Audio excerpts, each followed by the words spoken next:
बिस्मिल्लाहिर्रहमानिर्रहीम। 6 अक्टूबर 2015 की बात है। एक अजीब व गरीब वीडियो मेरे यूट्यूब फीड पे नमूदार हुई, जिसका उन्वान था अल्लाह और मोहम्मद सल्लल्लाहु अलैहि वसल्लम मेरे ख्वाबों में।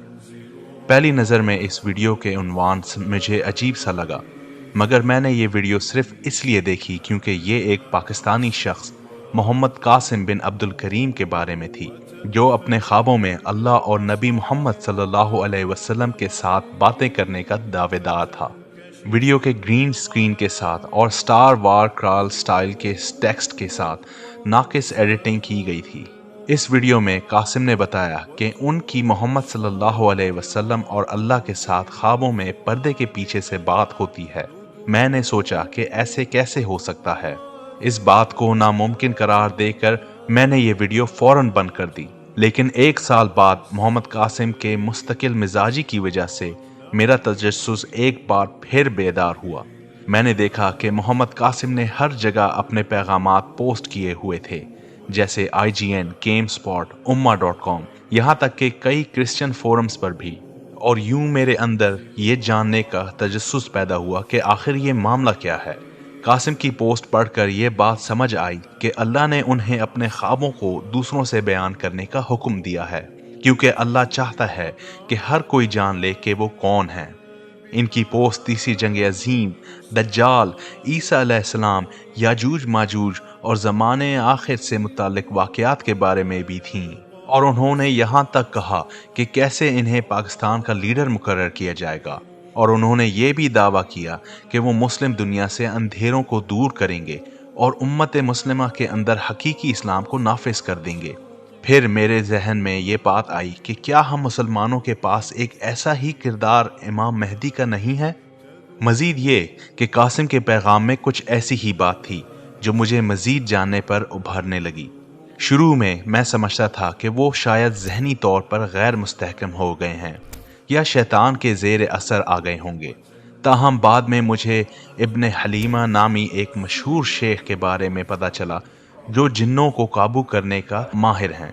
मैंने चाहा कि क्यों ना इससे मालूम किया जाए कि क्या कासिम शैतान के ज़ेर असर है या नहीं। मुझे हैरत हुई कि शेख इब्न हलीमा ने तस्दीक की कि कासिम जिन्नों के ज़ेर असर नहीं है। शेख इब्न हलीमा ने कासिम की मदद करने की भी तरगीब दी, लेकिन साथ में उन्होंने ये भी कहा कि वो ऐसा कोई अवामी बयान नहीं देना चाहते, क्योंकि वो अपने काम को कासिम के काम से अलग रखना चाहते हैं। मजीद ये कि कई डॉक्टरों और नफ्सियाती माहिरीन ने भी कासिम के दिमागी हालत का टेस्ट किया और पाया कि वो एक नॉर्मल इंसान है। ये सारी बातें जानने के बाद मैं मजीद हैरान था कि आखिर कासिम के पीछे राज क्या है। मैंने कासिम को गलत साबित करने के लिए अहादीस की तहकीक करने की और नबी अकरम सल्लल्लाहु अलैहि वसल्लम के उम्मती होने के नाते अपने किरदार अदा करने का फैसला किया। हदीसों में मैंने ये जाना कि मेहदी का नाम नबी मोहम्मद सल्लल्लाहु अलैहि वसल्लम के नाम से मिलता होगा, और मैं यही समझा कि कासिम मोहम्मद सल्लल्लाहु अलैहि वसल्लम का नाम नहीं है।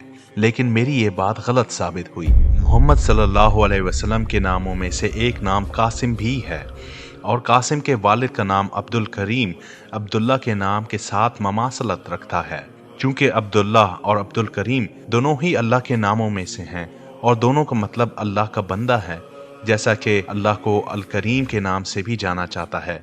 और इसी तरह मेहदी और उनके वालिद का नाम से मुतालिक हदीस कासिम के नाम और कासिम के वालिद के नाम से मुताबिकत रखती है।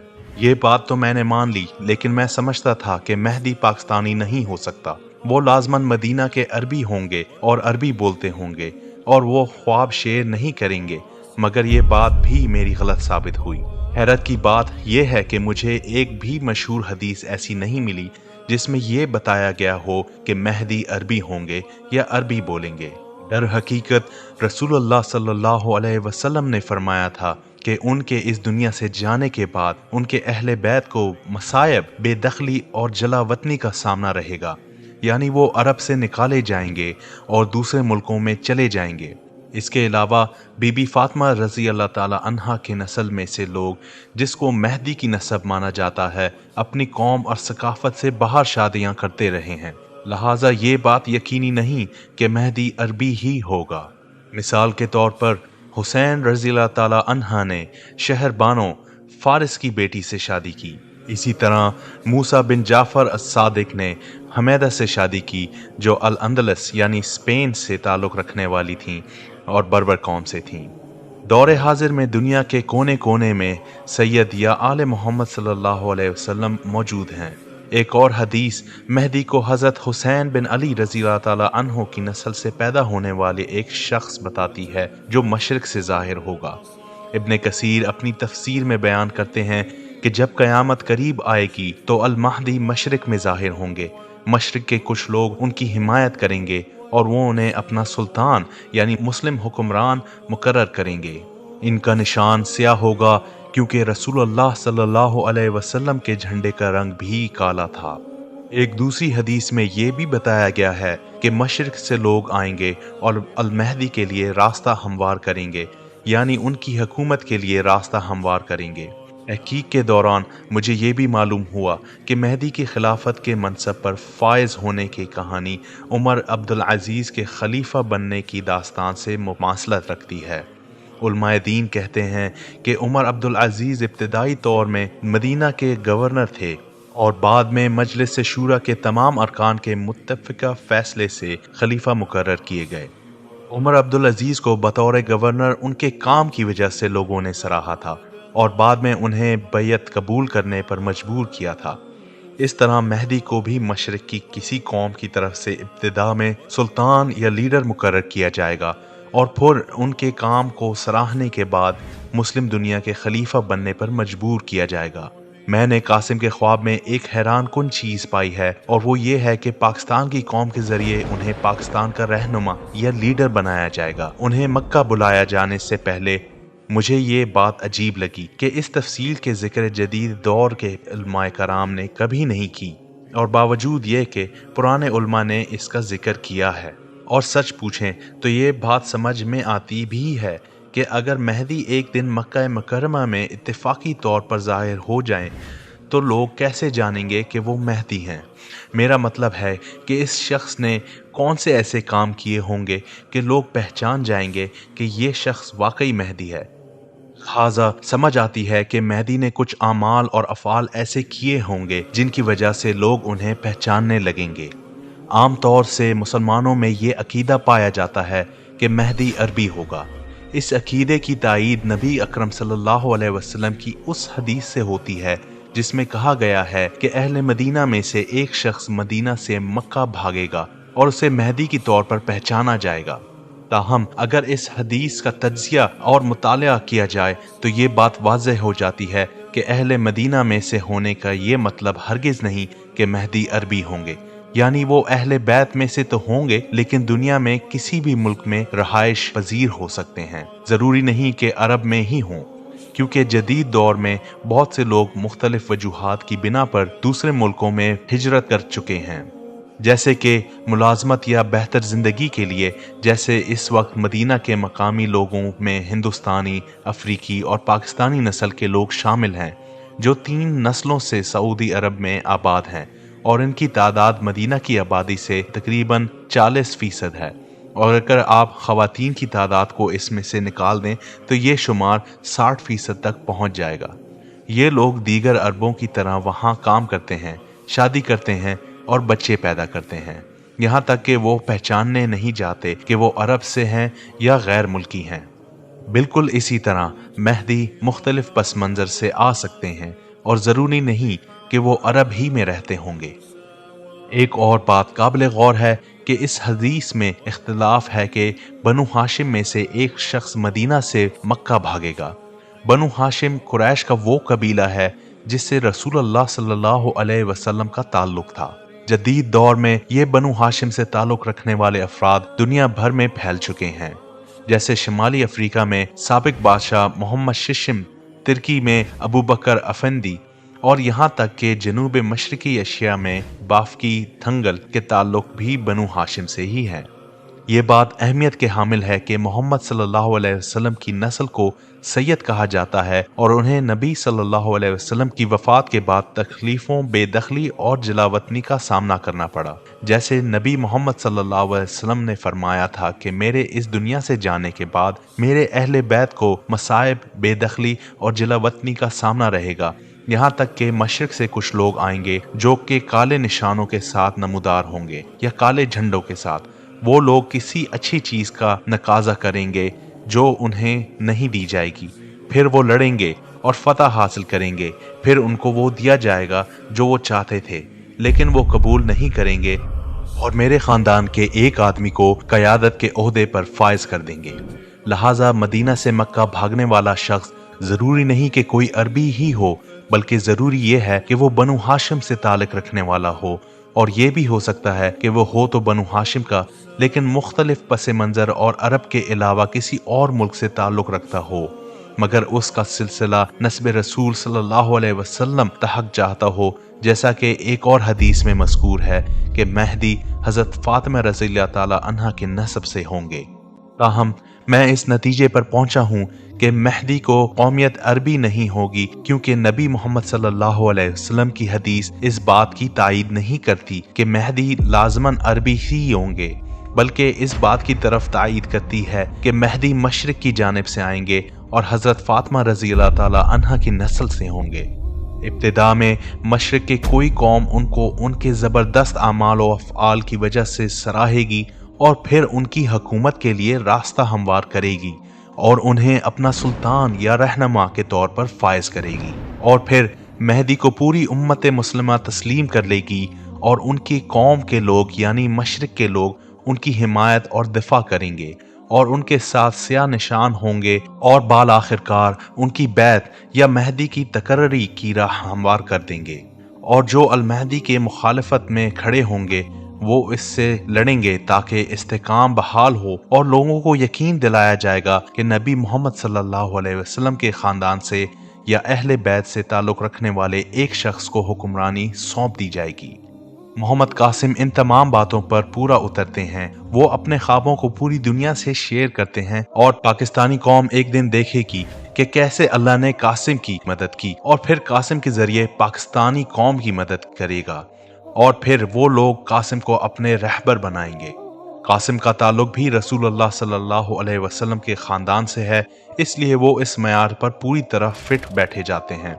مجھے قاسم کے بہت سے خفیہ خوابوں کے بارے میں بھی معلوم ہوا جنہیں شیئر کرتے ہوئے قاسم کو جھجک محسوس ہوتی ہے۔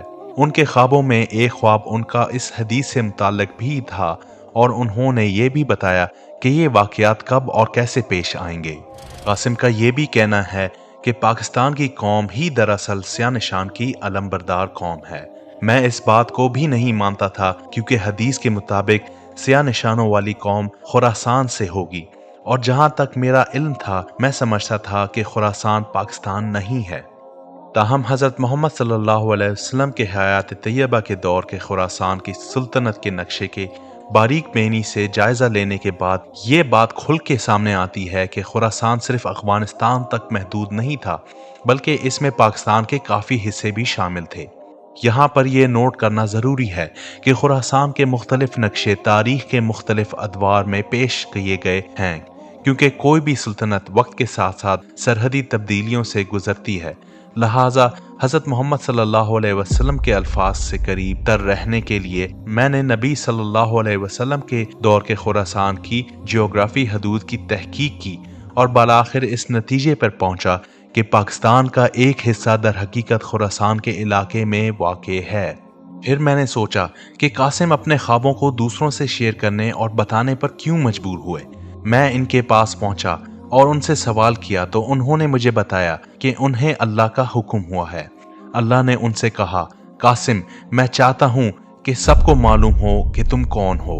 ابتدائی طور پر میں یہ بات ماننے کے لیے تیار نہ تھا کہ کوئی خواب میں اللہ سے بات کر سکتا ہے، لیکن کچھ تحقیق کے بعد میں نے یہ جانا کہ بہت سے مشہور علماء جیسے ابن تیمیہ، امام النووی اور امام غزالی خواب میں اللہ سے بات کرنے کے امکان کو تسلیم کرتے ہیں۔ इसके अलावा अल्लाह ने खुद कुरान मजीद में सूरह अश-शूरा 52 आयत में बताया कि वो पर्दे के पीछे से इंसानों से बात करता है और ख्वाब भी पर्दे की एक किस्म है। कुछ उल्मा ने अपने ख्वाब में अल्लाह से भी बात की है, जैसे अबू हनीफा और इमाम अहमद बिन हम्बल रहमतुल्लाह अलैह। हज़रत अली इब्न अबी तालिब रज़ी अल्लाह ताला अन्हा की रिवायत के मुताबिक हज़रत मोहम्मद सल्लल्लाहु अलैहि वसल्लम ने फरमाया कि मेहदी नबी सल्लल्लाहु अलैहि वसल्लम के ख़ानदान से होंगे और अल्लाह इनकी एक रात में इस्लाह कर देगा।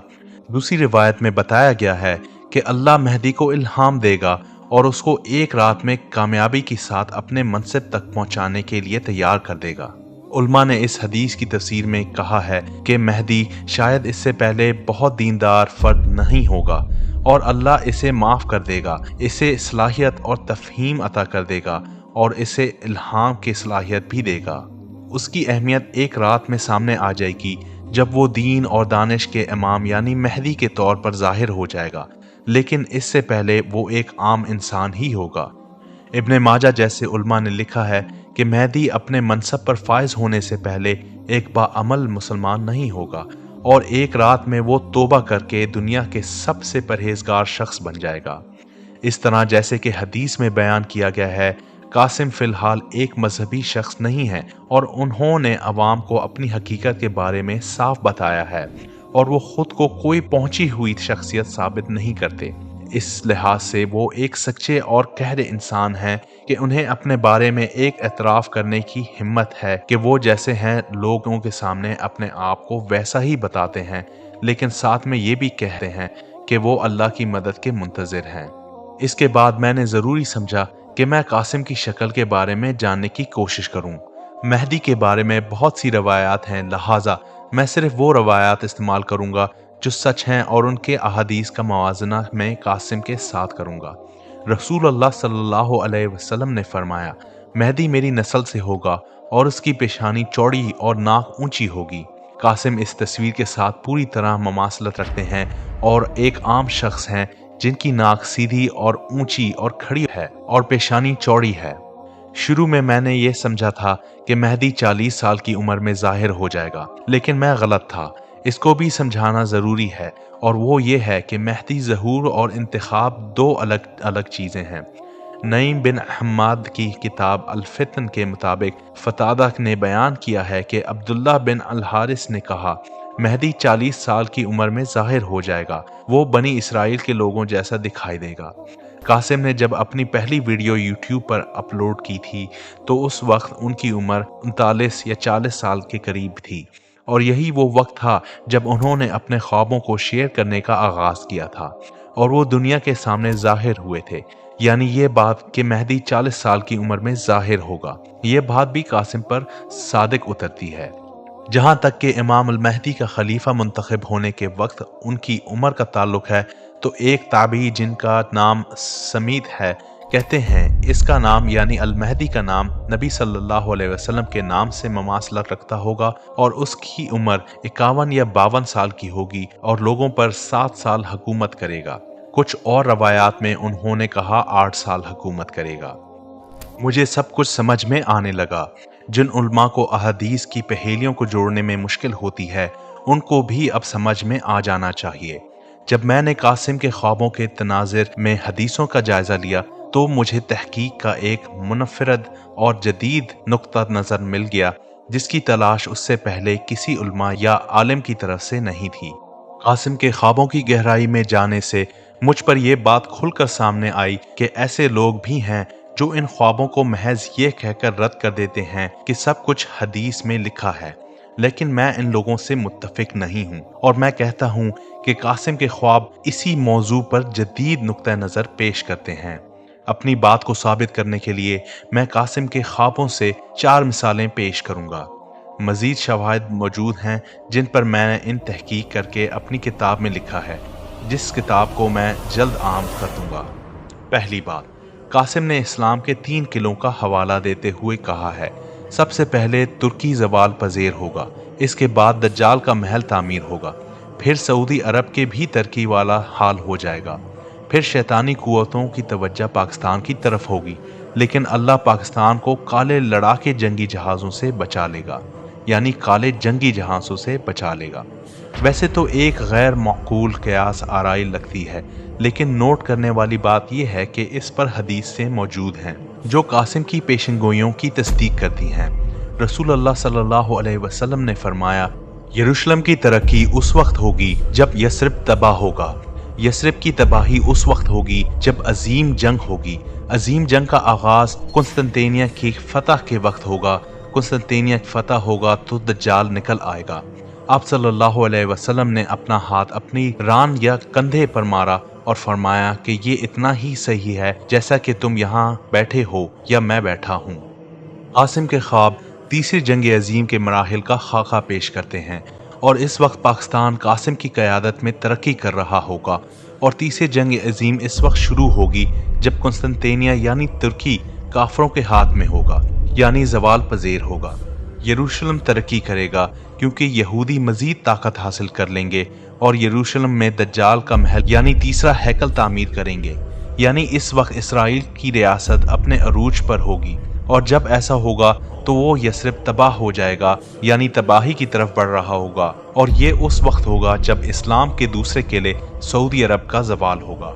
दूसरी बात, कासिम ने जिक्र किया है कि पाकिस्तान को अल्लाह ताला की तरफ से 3000 काले जंगी जहाज मिलेंगे जो उनके ख्याल में अहादीस में मज़कूर काले इल्म या काले निशानात हैं। इन लड़ाके तैयारों के बारे में कासिम का बयान किसी भी बयान से बेमिसाल है जो मैंने उलमा से सुना है। इसकी वजाहत मशरिक के सियाह निशानात के तस्वुर पर एक जदीद तनाज़ुर फराहम करती है। कासिम का दावा है कि इन तैयारों में जदीद टेक्नोलॉजी होगी जो बाकी दुनिया के साइंसदानों और इंजीनियर को हैरान कर देगी। अहादीस का जायजा लेने के बाद मुझे पता चला कि स्याह इल्म या निशानात तुलू होंगे, यानी हदीस में तुलू का लफ्ज इस्तेमाल किया गया है और यही लफ्ज कुरान मजीद में सूरज के तुलू होने के लिए इस्तेमाल हुआ है जिसमें ऊपर उठने की मानी मौजूद हैं। लिहाजा ये काले इल्म निशानात वो चीज़ हैं जिसमें ऊपर उठने यानी परवाज की सलाहियत रखते होंगे। हदीस में ये भी है, फिर स्याह इल्म निशानात मशरिक से उठेंगे और वो तुम्हें ऐसा कत्ल करेंगे जो इससे पहले किसी ने ना किया होगा, यानी ऐसा तरीका जो पहले कभी नहीं हुआ होगा। कासिम के कहने के मुताबिक कोई भी इन जंगी जहाज़ों का आसानी से शिकस्त नहीं कर सकता और ना कर सकेगा, यानी वो मुखालिफ कुव्वतों के खिलाफ एक मजबूत दिफा होंगे। दूसरे लफ्ज़ों में उनके पास नाकाबिल तस्खीर दिफा होगा। हदीस में ये भी है, स्याह इल्म या निशानात खुरासान से आएंगे, कोई चीज़ उन्हें पीछे नहीं हटा सकेगी, यानी उनको हरा ना सकेगी। कासिम का कहना है कि पाकिस्तान सुपर पावर अमेरिका और रूस दोनों का मुकाबला करेगा और उन्हें शिकस्त देगा।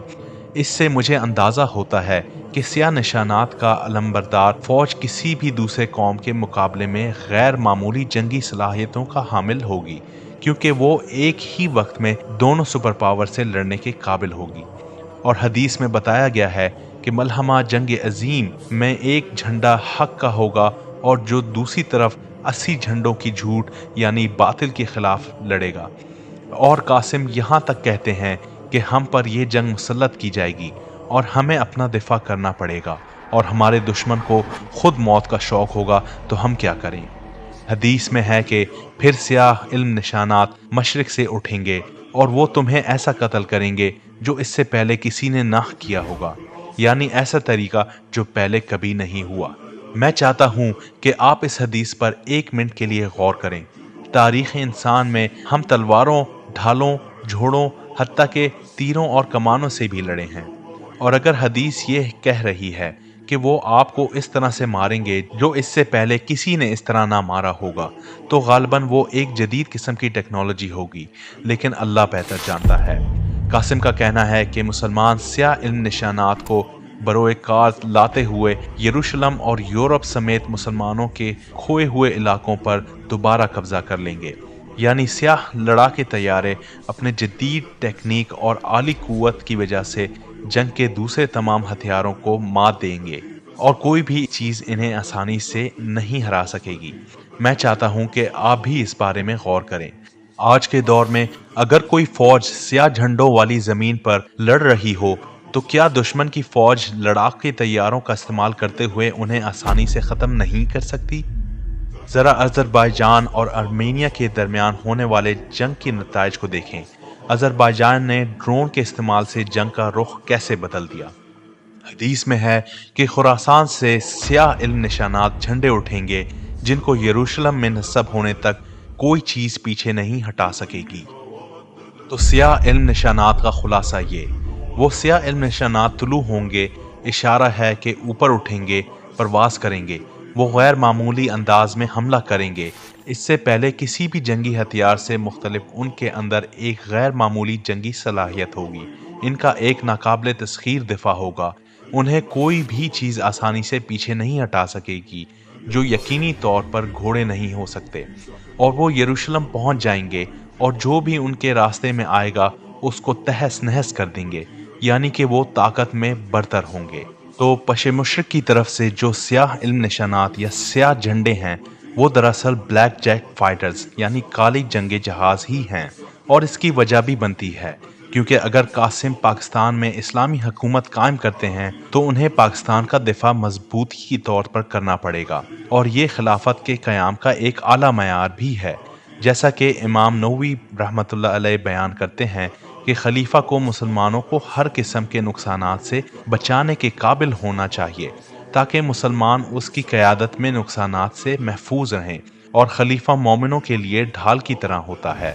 مطلب یہ کہ بلیک سٹینڈرڈز، کالے جھنڈے، کالے نشان مشرق سے اٹھیں گے، اور یہ اس بات کی نشاندہی کرتے ہیں کہ یہ کالی جنگی طیارے ہی ہو سکتے ہیں، اور یہ بھی کہ قاسم کے پاس کسی بھی قسم کی جنگ کے لیے ناقابل تسخیر صلاحیت ہوگی۔ انہوں نے بتایا کہ ان کے مد مقابل 1,00,000 سے زیادہ دشمن کی فوجیں ہوں گی جو ان کی جانب حملہ کریں گی، لیکن یہ فوجیں ان کے خلاف کھڑی نہیں ہو سکیں گی کیونکہ ان کے پاس ناقابل تسخیر دفاعی صلاحیت ہوگی جو کہ کالے جنگی جہاز ہیں۔ وہ ایسی دفاع صلاحیت ہوگی جس کے سامنے کوئی دشمن دوڑنے لگے تو وہ اسے اٹھا کر پھینک سکیں گے۔ اس طرح بلیک سٹینڈرڈز، کالے جھنڈا، کالے نشان کی حامل فوجیں مقابلے میں سخت بھاری ہوں گی جو دشمن کو بے رحمی سے مارنے کے لیے تیار ہوں گی۔ یہ زمینی میدان میں بھی غالب آئیں گی اور ان کے پاس فضائی لڑائی کے لیے بھی صلاحیت ہوگی، اور وہ دشمن کو بہت آسانی سے شکست دے سکتے ہیں۔ تیسری بات، مہدی کے پاس المبشرات ہوں گے۔ میں ہمیشہ سوچتا ہوں کہ مہدی کو کیسے پہچانا جائے گا۔ میرا مطلب یہ ہے کہ اگر مہدی عصر حاضر یعنی ہمارے زمانے میں ظاہر ہوتے ہیں تو ہم کیسے جانیں گے کہ وہ مہدی ہیں؟ کیا ہمیں صرف اس بات کا انتظار کرنا چاہیے کہ وہ جب مکہ میں ظاہر ہوں گے تب ہی امت مسلمہ سے مہدی کے طور پر قبول کرے گی؟ اگر میں کل ٹی وی کے چینل پہ نظر آ جاؤں اور کہوں کہ میں مہدی ہوں تو اس بات کا کیا ثبوت ہوگا؟ مطلب یہ ہے کہ امت مسلمہ کے تفرقے بازی کا تو یہ حال ہے کہ ہم داڑھی کی لمبائی تک پر بھی اتفاق نہیں کر پاتے، تو ہم کس طرح امید کر سکتے ہیں کہ تمام فرقے اس شخص پر متفق ہو جائیں گے کہ یہ مہدی ہے؟ میں اس نتیجے پر پہنچا ہوں کہ احادیث نبوی صلی اللہ علیہ وسلم میں مذکور المہدی کی نشانیاں ان کی روحانی قیادت کو ثابت کرنے کے لیے پوری امت مسلمہ کے لیے مشعل راہ ہیں، یعنی یہ نشانیاں ان کو مہدی کے طور پر قبول کرنے اور ان کی عظیم و شان خلافت کے قیام کے لیے تمام مسلمانوں کی متفق کرنے میں اہم کردار ادا کریں گی۔ اگر مہدی کا مطلب ہے ہدایت دیا جانے والا، تو اللہ اسے کیسے ہدایت دے گا اور ایک رات میں اس کی کیسے اصلاح کرے گا؟ یہ سوال میں نے خود اپنے آپ سے پوچھا اور اس کا جواب بھی مجھے مل گیا۔ جیسا کہ حدیث میں آتا ہے کہ رسول اللہ صلی اللہ علیہ وسلم نے فرمایا، رسالت اور نبوت کا سلسلہ ختم ہو چکا ہے، لہٰذا میرے بعد کوئی رسول اور کوئی نبی نہ ہوگا، البتہ بشارتیں باقی ہیں۔ صحابہ نے عرض کیا، اللہ کے رسول، بشارتیں کیا ہیں؟ آپ صلی اللہ علیہ وسلم نے فرمایا، مسلمان کا خواب اور یہ نبوت کا ایک حصہ ہیں۔ مہدی جس کا صحیح معنی ہدایت یافتہ ہے، وہ نبوت کے اس حصے کا حامل ہوگا، کیونکہ اللہ بشر سے خواب کے ذریعے بات کر سکتا ہے۔ اللہ تعالیٰ سورۃ شورى کے آیت نمبر 51 میں ارشاد فرماتا ہے، اور کسی انسان کا حق نہیں کہ اس سے اللہ کلام کر لے مگر بذریعہ وحی یا پردے کے پیچھے سے یا کوئی فرشتہ بھیج دے۔ قرآن مجید کی یہ آیت اس بات کی تصدیق کرتی ہے کہ اللہ تعالیٰ اپنے جس بندے سے چاہے خواب کے ذریعے بات کر سکتا ہے۔ مہدی کو آنے والے خواب نہ صرف اس کے لیے رہنمائی کا ذریعہ بنیں گے بلکہ عوام کو اس بات کا ثبوت بھی دیں گے کہ یہ شخص مہدی ہے۔ اگر اس کے خواب اپنی فطرت میں سچے اور قابل تصدیق ہیں تو وہ اس کی سچائی اور اعتبار کا تصدیق کے لیے لٹمس ٹیسٹ کے طور پر بھی کام کریں گے۔ لہٰذا اللہ کی طرف سے مہدی کی ہدایت کا روحانی ثبوت یہ ہے کہ وہ سچے خواب دیکھیں گے جو ان کی اور امت کی رہنمائی کریں گے، اور وہ پوری دنیا کو اپنے خوابوں میں موجود امت مسلمہ کے لیے خوشخبری اور تنبیہات پہنچائیں گے۔ اگر یہ خواب سچے ہو جاتے ہیں تو یہ اس بات کا مضبوط اشارہ ہے کہ وہ واقعی اللہ کی طرف سے ہدایت اور حمایت یافتہ ہیں۔ میں یہ بھی بتانا چاہتا ہوں کہ ماضی کے علماء جیسے ابن تیمیہ رحمۃ اللہ علیہ، امام غزالی رحمۃ اللہ علیہ اور امام نووی رحمۃ اللہ علیہ نے کہا کہ خواب میں اللہ سے کلام کرنا ممکن ہے، لیکن جو کچھ تم سنتے ہو اللہ تعالیٰ کی حقیقت اس سے بہت بالاتر ہے۔ اور امام احمد بن حنبل رحمۃ اللہ علیہ اور ابو حنیفہ رحمۃ اللہ علیہ جیسے علماء کو خواب میں اللہ سے کلام کرنے کی سعادت حاصل تھی۔ محمد قاسم کے خوابوں کا سچ ہونا اس بات کا ثبوت ہے کہ ان کے خواب اللہ کی طرف سے ہیں، اور ان کے وہ خواب جن میں واضح نشانی موجود ہیں کہ وہ مہدی ہیں، جس پر میں جلد ہی بات کروں گا۔ اور محمد قاسم خود بھی اس رات کا انتظار کر رہے ہیں جب اللہ خواب کے ذریعے ان کی اصلاح کرے گا، حالانکہ انہوں نے یہ بات عام نہیں کی، یہ میرا مفروضہ ہے۔ چوتھی بات، آخر میں یہ بتاتا چلوں گا کہ قاسم نے اپنے امام مہدی ہونے کے خواب بھی دیکھے ہیں، اور مدینہ سے مکہ بھاگنے والے مہدی کے بیعت کے مشہور خواب وہ خود سے کیسے بیان کریں گے، یعنی وہ خود لوگوں کو نہیں بتائیں گے۔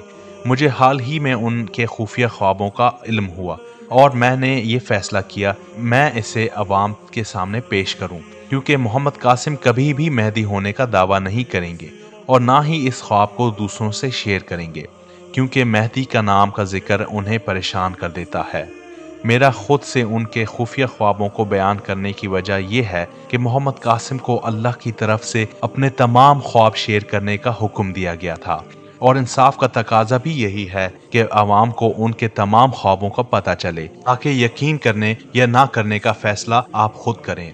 ایک لمحے کے لیے یہ سوچیں کہ اگر قاسم پاکستان کے بارے میں خواب دیکھتے ہیں اور اگر عمران خان کی ناکامی سچ ہو رہی ہے، یہ سب کچھ ویسا ہی ہو رہا ہے جس طرح سے اللہ تعالیٰ نے ان کو اپنے خوابوں میں دکھایا، پھر وہ خواب جو ان کے مہدی ہونے کے بارے میں ہیں وہ بھی پورے ہوں گے یقیناً۔